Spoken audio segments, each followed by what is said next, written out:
Desde hace unos años hemos visto cómo el terror ha evolucionado hacia un sitio. Si nos fijamos, todos los juegos han ido dirigidos a jugueterías, guarderías y a cosas relacionadas con niños más pequeños. Pero claro, ¿esto por qué sucede? ¿Comenzó todo con FNAF o ha empezado más con la llegada de Poppy Playtime, Garten of Banban y demás? Vale, pues hoy vamos a ver un par de vídeos que nos van a explicar hacia dónde está yendo todo esto y por qué se está infantilizando el terror. Los juegos de terror han existido prácticamente desde que los videojuegos existen. El terror y el suspenso siempre han servido para el entretenimiento en cualquier medio, por las emociones y las reacciones fuertes que nos producen. Espero que esto no me pegue ningún susto, porque lo voy a pasar mal si no. Si hace 10 años me hubieran preguntado sobre juegos de terror icónicos, hubiera respondido Silent Hill, Resident Evil, pero creo que todos sabemos que en los últimos años el panorama ha cambiado muchísimo. Vale, creo que ellos sí que nos van a hablar más desde el punto de vista de FNAF, porque claro, él ha dicho Resident Evil, Silent Hill, incluso varios juegos, pues que eran terror, zombies, persecuciones, gente, o sea, sustos de verdad. Y yo creo que él en concreto nos va a hablar desde cuando comenzó FNAF. Verán, según yo, una parte importante del terror es que el monstruo o la criatura que nos amenaza sea aterradora, o por lo menos amenazante. Y lo curioso es que el terror es muy subjetivo. Hay personas que le tienen un miedo desproporcionado a las arañas, a las serpientes, a los payasos, a las muñecas, a los robots animatrónicos. Por ende, algo que puede ser terriblemente aterrador para un individuo puede verse completamente inofensivo para otro. Sin embargo, en los últimos años, los juegos de terror que se han puesto de moda se han caracterizado mucho por presentar villanos cuyo diseño no es particularmente aterrador. Esto es correcto. Los videojuegos no muestran villanos aterradores, muestran villanos, es más, que te generan cierta simpatía. Vamos a hablar de Huggy Wuggy. Huggy Wuggy genera muchísima simpatía. Si tú le ves, es bastante mono. Mommy Longlegs también está bastante bien.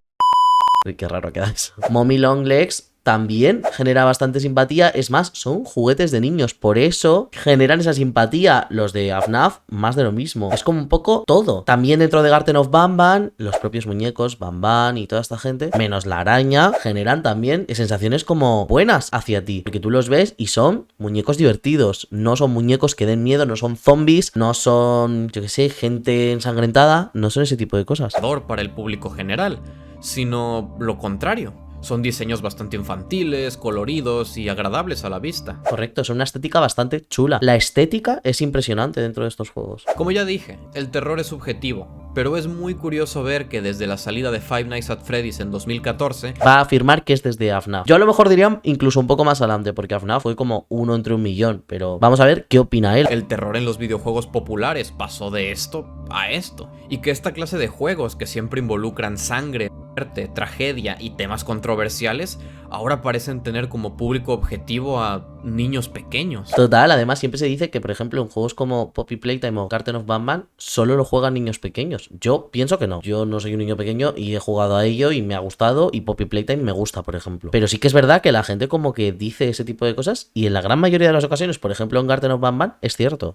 Recuerdo, por ejemplo, que aunque nunca fui fan de Town Gameplay, su canal de un momento a otro pasó de ser un canal de miedo y de contar historias de terror a convertirse en Discovery Kids. En este video quiero analizar este fenómeno, la infantilización del terror en los videojuegos y en internet en general. Me parece una historia interesante y divertida de contar, y todo comenzó con dos cosas que seguramente muchos recuerdan: los creepypastas y Slender. ¿Cómo? ¿Va a relacionar Slender con los videojuegos de miedo de niños? ¿Esto es de verdad? Para el que no se entere, los creepypastas son historias de terror que se contaban en foros de internet acerca de monstruos o experiencias paranormales. Siguen existiendo y están bastante en auge últimamente, la verdad. Los creepypasta es algo como que no pasa de moda. Sin embargo, dos géneros que con el tiempo destacaron muchísimo en los creepypastas eran los de episodios perdidos de series o cartuchos malditos de videojuegos. Estos involucraban series y personajes reconocibles como Mickey Mouse. Es verdad que hay muchos dibujos de Mickey Mouse, sobre todo, dan bastante mal rollo, y si tú los ves como las casas encantadas, el no sé qué, y sí que se genera como ya no solo historias, sino como toda una estética detrás. Bob Esponja, La Leyenda de Zelda o Pokémon.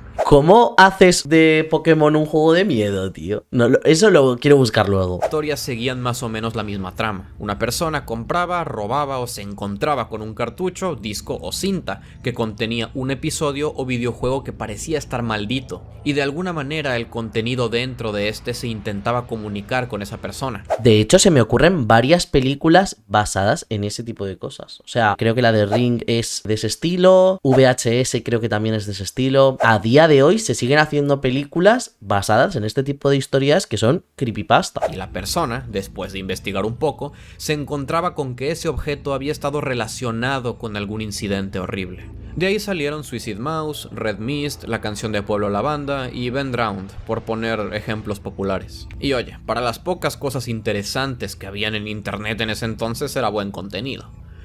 La cosa es que cuando eres un adulto ves estas historias como solo eso, historias. Pero lo que se ve en las sombras se malinterpreta fácilmente en la mente de un niño. Es verdad, cuando eres un niño todo te da mucho miedo. Yo he sido una persona, sobre todo cuando era más pequeño, tenía muchísimo miedo a la oscuridad. Que fíjate que en la oscuridad en mi casa, ¿qué va a haber? Yo qué sé, mi madre entrando a mi habitación, poquito más, me daba muchísimo miedo, porque todo lo que yo no podía ver estaba fuera de mi control. Y entonces me generaba una angustia impresionante. Porque muchos niños realmente se creían estas historias, o por lo menos se quedaban con la duda de si tales historias podrían ser verídicas. Esto era como cuando pasabas los mensajes estos que te mandaban por WhatsApp de si no mandas este mensaje a 7 personas, no sé quién. A mí me daba un miedo, hubo un momento que ya me dejaba de dar miedo, pero cuando era más pequeño, cuando empecé a tener móvil y tal, me dio un pánico, tío, que se lo reenviaba a todo el mundo. Y ahí empezaba la curiosidad y el interés. A eso súmale que después de la infancia viene la adolescencia, la etapa más edgy que todos tenemos,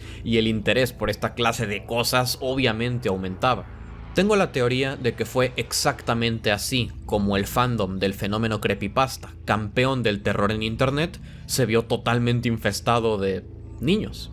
En junio de 2012 el videojuego Slender salió gratis para PC, inspirado por el famosísimo creepypasta de Slenderman, un monstruo sin cara que secuestraba a jóvenes.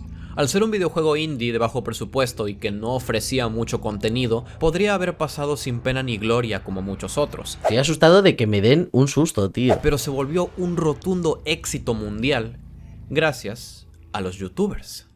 Y es que hay un gran porcentaje de la población a la que no le agrada la idea de jugar juegos de terror ellos solos. Yo recuerdo ver vídeos de esto, de este tipo de cosas, ¿eh? O sea, recuerdo ver a gente jugar a esto. Que les da miedo. Ante esto, ver a alguien más jugar el juego no solo añade una sensación de compañía, sino que también añade entretenimiento y hasta comedia, al ver al youtuber en cuestión reaccionar y asustarse. Es verdad, a mí jugar a juegos de miedo es una cosa que me da bastante miedo. Es algo que me gusta hacer a veces, no siempre, pero que me da muchísimo, muchísimo miedo. Siendo sinceros, ¿quiénes son los que más tiempo libre tienen para ver YouTube?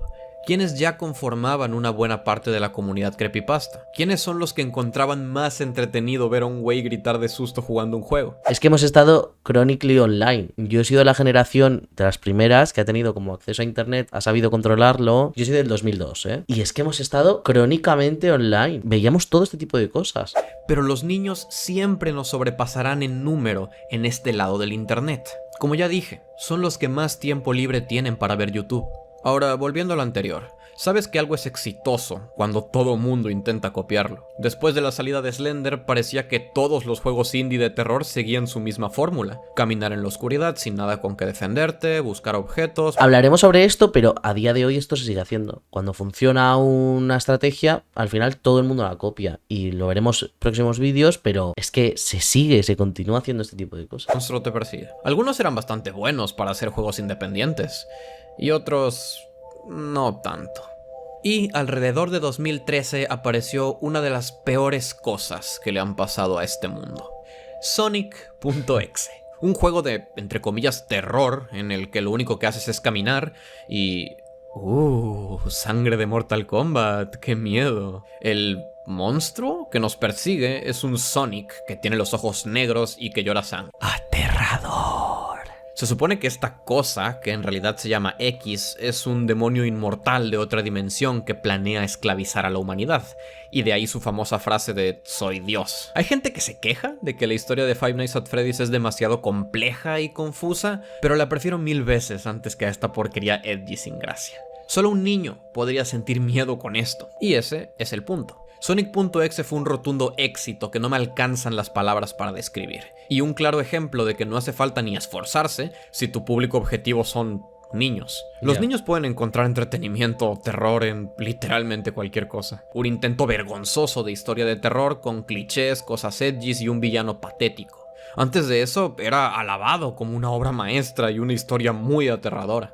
Si no por la mayoría, por lo menos por una muy buena parte de internet. Yo personalmente interpreto esto como una prueba de que para este punto el fandom de los creepypastas y los videojuegos de terror ya era dominado por niños pequeños, fáciles de asustar incluso con las cosas más absurdas. Pero entonces, Dios dijo basta, y en agosto de 2014, Five Nights at Freddy's salió a la venta. Sé que hoy en día, después de 9 entregas, infinidad de fangames, 20 libros y un musical, es Musical. difícil ver a FNAF como algo innovador, pero en su momento lo fue. Estático en una sola habitación, el juego te daba múltiples herramientas para defenderte de la malvada banda. La verdad que a pesar de que no los he terminado de jugar, me parece una saga mítica y legendaria. Está muy bien. Nada de ir indefenso por la oscuridad huyendo de un monstruo, o de ir caminando sin rumbo solo porque jaja, terror. Five Nights at Freddy's 1 se juega como un clásico juego arcade. Los enemigos tienen patrones que debes memorizar, hay un límite de tiempo que incrementa la tensión, cada nivel es más difícil que el anterior y tus reflejos y coordinación son importantísimos para ganar. Y si no ganas, Digo, me van a un asustar. furro te grita en la cara. Todos los gráficos del juego estaban pre-renderizados, lo que lo hacía mucho más inmersivo y le daba un estilo propio. El juego estaba lleno de easter eggs y secretos que poco a poco nos contaban una historia. Sí, porque la gente luego ha empezado a enganchar y de repente han sacado historias pero por un tubo. Y de repente la historia se cambia y de repente sacan un libro y no sé qué. Entonces es como que está lleno de easter eggs total. La historia de 5 niños y un asesino. Pero volvamos a lo del furro que te grita en la cara. Se supone que esto es aterrador. Hombre, Foxy es bastante aterrador, ¿eh? Foxy y este, chica, son bastante aterradores. Los otros dos, bueno. Parecen tan temibles. Pero eso es porque somos tercermundistas. Como algunos ya sabrán, en Estados Unidos las pizzerías con robots animatrónicos eran algo muy real, icónicas de los 80s. Y aunque estos robots estaban hechos para entretener, divertir y ser lindos, muchísimos niños los consideraban enervantes y aterradores. Sus movimientos poco naturales, sus caras raras y esos ojos le causaron pesadillas a más de un niño en Estados Unidos. Y obviamente muchos ya de adultos conservaban esos recuerdos. Por eso allá en Gringolandia No se me ocurriría a mí nunca jamás ni ir ni llevar a mi hermano si tuviese hijos, a un sitio de estos. ¡Qué horror! Es que saldría yo corriendo primero. el miedo a los robots animatrónicos es algo tan común como para nosotros lo podría ser el miedo a las muñecas o los payasos, por ejemplo. Al cerebro le genera inquietud ver una cara y no poder leer correctamente la expresión de esa cara. Ver algo que parece ser humano pero que al mismo tiempo estás seguro de que no lo es, genera angustia. Y esa sensación de que un objeto está vivo también genera inquietud. Te provoca imaginar lo que hace en la oscuridad cuando nadie lo ve. Pero eso es solo la mitad. Un poco rollo también Toy Story. Toy Story es total qué hacen tus juguetes cuando tú no estás y podría ser aterrador si no tuviese un tono increíblemente infantil y positivo. Esa idea de qué hacen tus juguetes cuando no estás te puede generar incluso pesadillas, pues es un poco lo mismo. ¿Qué hacen estos cuando no estás, cuando no los ves? Verán, la mejor forma de hacer que un monstruo dé miedo es no mostrarlo mucho y no mostrarlo por completo. Usaré como ejemplo el cortometraje de los Backrooms, Lo hemos visto en este canal. Increíble. Besito de chef para Kane. hecho por Kane Pixels. Durante todo el cortometraje, el protagonista es perseguido por un monstruo que casi no logramos apreciar, y es malditamente aterrador en todo sentido.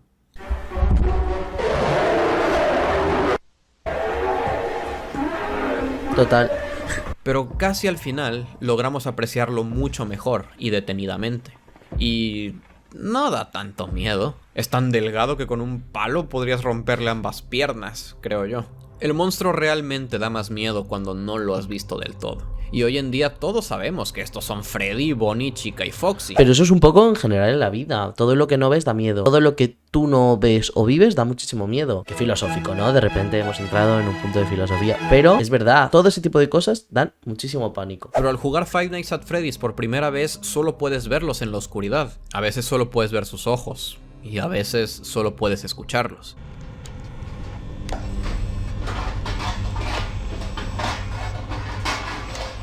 Y tomando en cuenta que usar las cámaras consume energía, mirarlos por mucho tiempo tampoco es buena idea. Jugar FNAF por primera vez da mucho miedo, porque es inmersivo, el diseño de sonido es un trabajo excelente. Es excelente, estoy completamente de acuerdo. El diseño sonoro de FNAF es de las mejores cosas que he visto en mi vida. Yo, que he trabajado como técnico de sonido, soy técnico de sonido, es impresionante.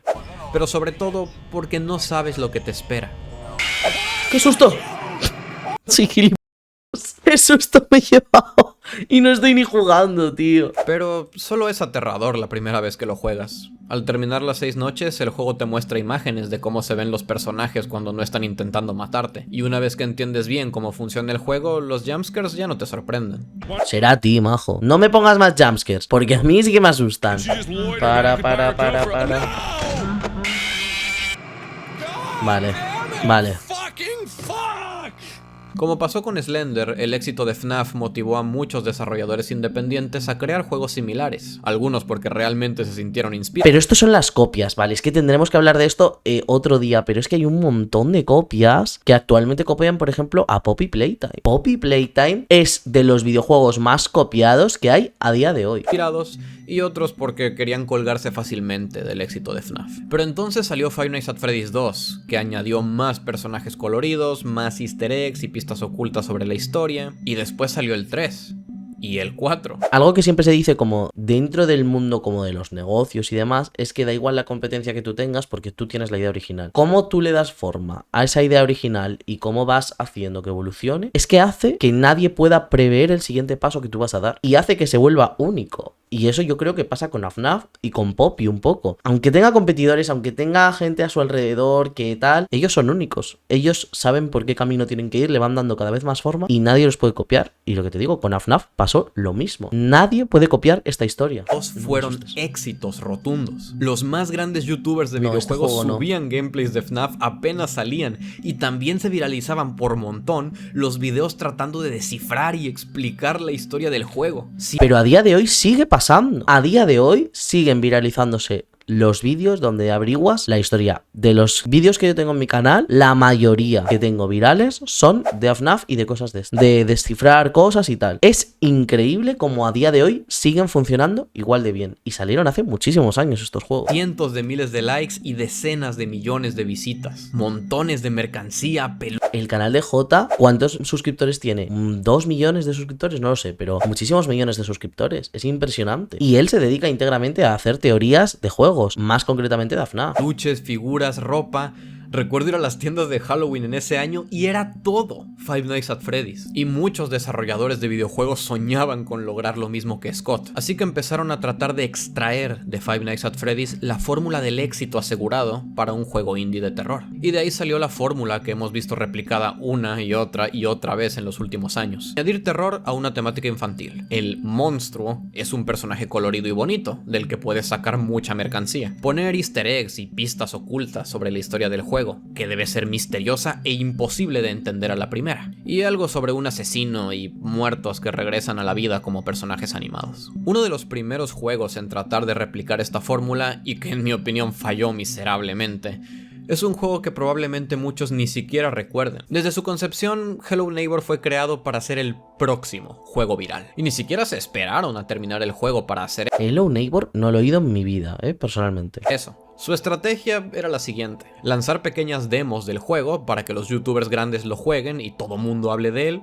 enganchar a la gente, en su mayoría niños, con sus gráficos coloridos e historia misteriosa, suplicarle en Twitter a Game Theory que haga un video tratando de descifrar la historia de su juego, sacar libros con más pistas sobre la historia, sacar montones y montones de mercancía para hacer mucho dinero, y tal vez, solo tal vez, sacar el juego completo. Básicamente, tratar de replicar forzosamente el éxito de Five Nights at Freddy's. Es que si tienes las claves, al final... Es que las claves siguen siendo las mismas. Que el muñeco sea comerciable. Que algo comercial lo convierte en algo que se puede vender. Yo qué sé, no me he terminado FNAF. Yo tengo peluches de FNAF. No me he terminado FNAF. No me he leído un libro de FNAF. ¿Qué pasa? Que son chulos, quedan guay, tienen una estética muy guay, un diseño chulo. Claro, si tú creas cosas con una buena estética y luego aparte, pues cosas de terror tal, es que es como la receta de la Coca-Cola de repente. Y eso se sigue haciendo. Han descubierto que hay gente que utiliza esa fórmula de una forma más innovadora, porque FNAF ya tiene muchos años, como son la gente de Poppy Playtime y Mob Entertainment, y han cogido y han replicado eso. Si Scott Cawthon sacó libros, si Game Theory ha dedicado una serie de más de 20 videos al lore de FNAF, y si esos videos tienen decenas de millones de views, no es porque Scott Cawthon lo haya decidido antes de terminar el primer juego de FNAF, es porque a la gente le interesó la historia. Pero lo más importante es que si la gente compra mercancía de FNAF, si la gente es fan de Five Nights at Freddy's, es porque es un buen juego, creado porque Scott quería demostrarse a sí mismo que era capaz de tomar bien las críticas y hacer un buen juego. Hello Neighbor no es un buen juego, es un desastre. Ahí volvemos como a la base un poco de todo. Siempre se dice que, yo qué sé, pues mucha gente habla en plan las claves de triunfar en redes sociales y de no sé qué. Yo trabajo en comunicación para empresas, ¿vale? La clave de que las cosas salgan bien es hacer un buen contenido. Si tú haces un buen contenido, es mucho más fácil que las cosas salgan bien. Si tú haces un mierdón, eso no sale a ninguna parte. Pero si la gente ve que ya no solo la edición, el no sé qué, es la base, una buena idea, un buen tal, incluso a veces mantenerlo sencillo hace que sea algo bueno. Pero si tú le metes mucho marketing, pero no te esfuerzas en la materia prima, es que no va a ningún sitio. Eso tiene toda la razón. Aburridísimo, bugueado, frustrante, repetitivo, olvidable, y les juro por Dios que mi madre me ha contado anécdotas suyas mucho más interesantes que la historia de Hello Neighbor. Y si el juego en sí no es bueno ni divertido de jugar o de ver, a nadie le va a importar la historia o el mensaje que el juego intenta transmitir. A nadie le importarán los libros ni los secretos, ni mucho menos querrán comprar mercancía. Porque la base no es buena. Entonces, si la base no es buena, nadie le interesa nada. O esperar una segunda entrega. Como dije antes, los niños se entretienen y asustan con prácticamente cualquier cosa, pero Hello Neighbor era demasiado aburrido y no había nada de terror. Apenas los youtubers dejaron de subir videos de ese juego, el mundo se olvidó de él. Otro juego que siguió esa fórmula y que tuvo muchísimo más éxito fue Bendy and the Ink Machine. Y por algún motivo el fanbase de Bendy siempre me dio la impresión de ser muchísimo más joven que el de FNAF. En plan, si el fan promedio de Five Nights at Freddy's tuviera 13 años, el fan promedio de Bendy tendría 10. Puede que algunos piensen que eso es porque cuando Bendy salió a la venta yo ya era casi un adulto y ya no me pegaban igual esta clase de cosas. Pero ese fue el mismo año en el que Pizzeria Simulator salió, y Pizzeria Simulator es increíble, y en ningún momento me sentí como que me estaba quedando viejo para esa clase de juegos. Lo bueno que hoy no estoy aquí para debatir sobre Bendy específicamente. El juego que me motivó a hacer este video fue el último juego de entre comillas horror que vi ponerse de moda antes de la salida de Security Breach. Poppy Playtime es probablemente el peor intento de los últimos tiempos en copiar la fórmula de Five Nights at Freddy's. ¿Qué? Perdón, yo soy defensor, de Poppy Playtime. Cuidado porque yo soy defensor. ¿Peor? ¿Cómo que peor? Hombre, no es el mayor juegazo que has jugado en tu vida, pero está bien. No tiene puzzles muy complicados. O sea, me refiero, los puzzles no son lo importante en un juego de terror como tal. Lo importante en un juego de terror es la ambientación, que dé miedo, el diseño sonoro, y eso Poppy Playtime lo hace muy bien. Puzzles no son los más complejos del mundo, aunque a veces algunos se te atasca, que me ha pasado, pero, joder, funciona muy bien. No podemos decir que es un mal juego tampoco. De la que hablé anteriormente. Primero que nada, el juego es una demo muy corta, que no es gratis. No tiene una jugabilidad tan adictiva como Five Nights at Freddy's, ni un estilo tan característico como Bendy, y el villano principal me recuerda a... Bueno, pero esto es un problema tuyo, amor. Esto ya es una cosa que te recuerda a ti. O sea, nada más lo que decir a él, obviamente, pero esto ya es tu cosa. En el propio menú tienes una sección de mercancía que te lleva a una página web donde puedes comprar camisetas y... Hombre, pero mira qué chulo estos diseños, tío. Es que estos son, aparte, o sea, la historia es interesante, pero es que aparte, mira qué diseños. A nivel estético esto es brutal. Sí, nunca había visto algo así en un videojuego, es muy raro. Y los creadores del juego también fueron muy veloces para sacar NFTs. NFTs que al parecer son importantes para el lore del juego.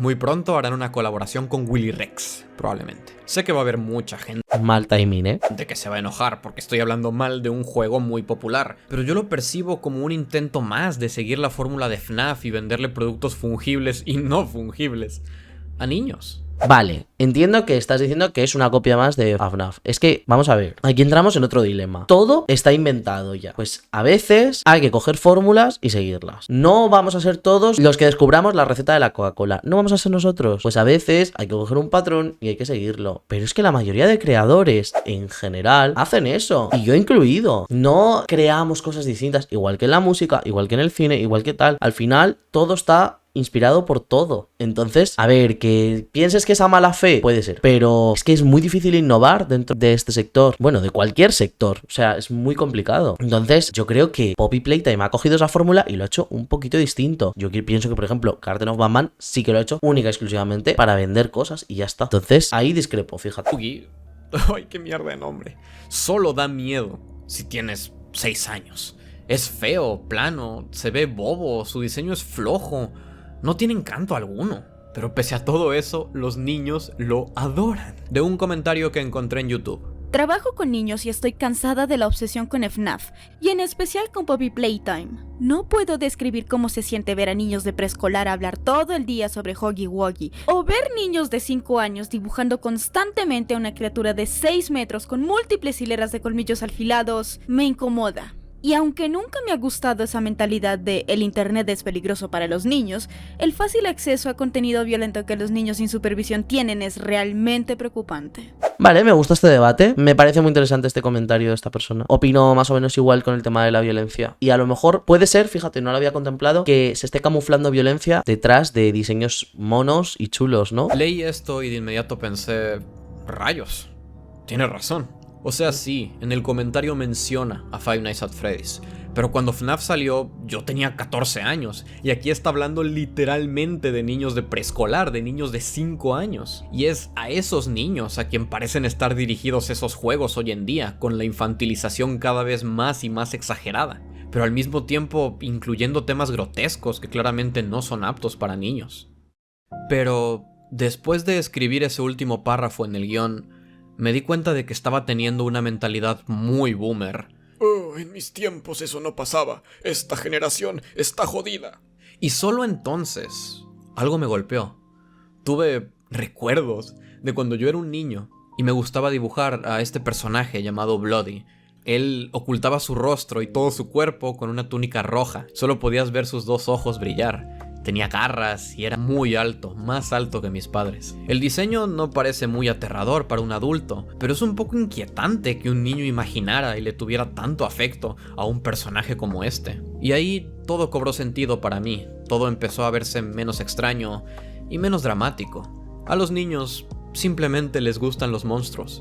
Y la idea de ser amigos de ellos incluso. Además de eso, creo que todos llegamos a escuchar historias muy perturbadoras de nuestros compañeros cuando estábamos en la primaria, cuando teníamos 6 o 7 años. Historias sobre que la escuela antes era un cementerio, o una niña que se había suicidado en el baño, o un niño que había sido atropellado en la salida, o cosas así. Porque cuando somos niños oímos hablar a los adultos sobre esa clase de tragedias, o las vemos en las noticias o en películas. El punto es que todo niño ha oído hablar sobre esas cosas, sin importar cuánto lo intenten proteger sus padres. Total, el morbo siempre está ahí. Hay una película muy interesante que habla sobre el morbo, no desde el punto de vista de un niño, pero sí desde el punto de vista de un adulto, que es Tesis de Amenábar, y habla sobre lo adictivo que es como el morbo de este tipo de situaciones y de cómo sin querer vamos y lo vemos y tal, y siempre estamos como detrás de eso, ¿no? Muy recomendable si la queréis ver. Y es verdad que cuando eres pequeño, pues al final escuchas un montón de cosas y se genera como ese pequeño morbo, las cosas malas, las cosas buenas, no sabes discernir muy bien y demás. Entonces, vale, me está gustando muchísimo el vídeo, me está gustando muchísimo la reflexión que está haciendo, ¿eh? La muerte y lo sobrenatural es inmenso cuando nuestro pequeño cerebro ni siquiera alcanza a comprender al 100% lo que es la muerte.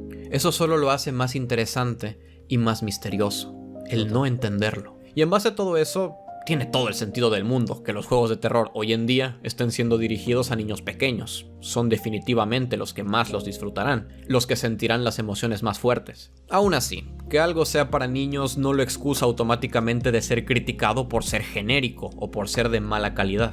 Si te vas a cualquier video viejo sobre Sonic.exe, verás comentarios de mucha gente diciendo que no entienden cómo algo tan tonto y cliché les puede haber dado tanto miedo cuando eran niños. Y siento que Poppy Playtime será lo mismo, que cuando los niños crezcan se rascarán la cabeza tratando de entender por qué les daba miedo Huggy Wuggy.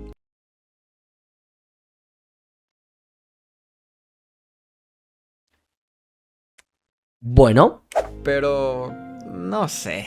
Yo de niño jugué Yume Nikki y me aterraba. Y hace poco quise volver a jugarlo, pensando que lo vería igual de ridículo que a la gente que le tenía miedo a Sonic.exe. Pero no pude. Incluso si ya no soy un niño, la sensación de incomodidad y enervancia que me genera es demasiada. Claro que Yume Nikki, Omori y Five Nights at Freddy's son juegos que realmente fueron hechos con el corazón. Es normal que cumplan su cometido de dar miedo. Y puede que algunos incluso me digan que ninguno de esos 3 juegos da miedo en lo más mínimo. Pero creo que después de hacer este video, tengo más claro que nunca que el terror es subjetivo. A muchos de mis amigos les daban miedo las pantallas antipiratería que salían en algunos juegos, la estática en la televisión, o escuchar el teléfono sonar cuando estaban solos en casa. No entiendo por qué, pero no tengo que entenderlo. ¿Y cuál es la moraleja de este video? No sé. me ha encantado el vídeo, ¿eh? Me ha encantado. Es más... Vale, me ha gustado muchísimo la moraleja. El resumen de que el terror es subjetivo me ha parecido increíble. Porque al final ha hecho como una reflexión enorme de la situación, de hacia dónde estamos yendo, de la fórmula de la infantilización del terror, de cómo eso da dinero, de cómo mucha gente se aprovecha y de cómo muchos juegos que no tienen una buena base, al final, cuando intentan utilizar esa fórmula, nunca les sale. Voy a decir que por eso discrepo con él, porque creo que Poppy Playtime sí que ha conseguido explotar bien la fórmula, porque ha hecho un buen trasfondo detrás y ha creado un buen mundo y un buen todo. Si no, se habría quedado como The Neighborhood. Habría quedado igual, no habría llegado a ninguna parte. Pero creo que al crear una buena base, pues va a llegar lejos. Sin embargo, Garten of Batman, por ejemplo, creo que poco a poco se va deshinchando, porque no tiene sentido, porque no va a ninguna parte. Sacar 4 juegos en un año no tiene sentido. Yo creo que a día de hoy estos juegos triunfan porque al final la gente que hemos crecido con FNAF, por ejemplo, que yo no lo haya jugado cuando era pequeño, pero yo sí que veía gameplays de FNAF, porque a mí me daba demasiado miedo. A día de hoy tengo un canal de terror, pero he sido una persona hiper miedosa toda mi vida. La gente que hemos crecido viendo FNAF o viendo creepypasta y demás, al final creo que sentimos un poco de nostalgia al ver este tipo de juegos como Poppy Playtime, como volver un poco a tu infancia, a volver a sentir miedo con cosas tan absurdas como Huggy Wuggy. ¿Por qué le tendrías miedo a Huggy Wuggy? No, pues no tiene sentido, pero creo que volver ahí se ha sumado como a una de las claves de por qué funcionan estos juegos. Ya no solo todo lo que ha dicho él, sino que al final te trae bastante nostalgia como adulto.